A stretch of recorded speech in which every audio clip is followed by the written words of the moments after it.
நாடகம் நடத்துவது எதற்காக? இவங்கெல்லாம் தூக்கம் இல்லை, அதனால நாடகம் நடத்துறாங்க. அப்படி கிடையாது. இந்த நாடகத்தில் இருந்து ஏதோ ஒரு நல்ல கருத்து எடுத்துக்கிட்டு பின்பற்றினாங்கன்னா அது நாடகம் நடத்துவங்களுக்கு ஒரு சின்ன கருத்து நல்லது எடுத்து உரைத்தால் ஆமா அந்த நல்ல கருத்தை எடுத்துக்கொண்டு அவர்களுடைய வாழ்க்கையை முன்னேறினால் ஆகையால் தான் நாடகம் நடத்துகிறார்கள்.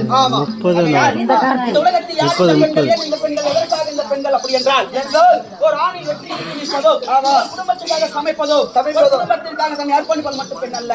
ஒரு உயிரை படைப்பதும் காப்பதும் அழிப்பதும் என்று கடவுளாக இருக்கக்கூடியவர்கள் அத்தகைய பெண்களிடம் அடுப்பூதும் பெண்களுக்கு எதற்காக படிப்பதற்கு என்று கூறியவர்களை அந்த அடுப்பூதிய பெண்கள் என்று படித்து பல சாதனைகள் படித்திருக்கிறார். அப்படி இருக்கையில் பெண்களையாக அனைத்து முழுமையாக அப்படி கிடைத்திருந்தால் எதற்காக போனமாலும்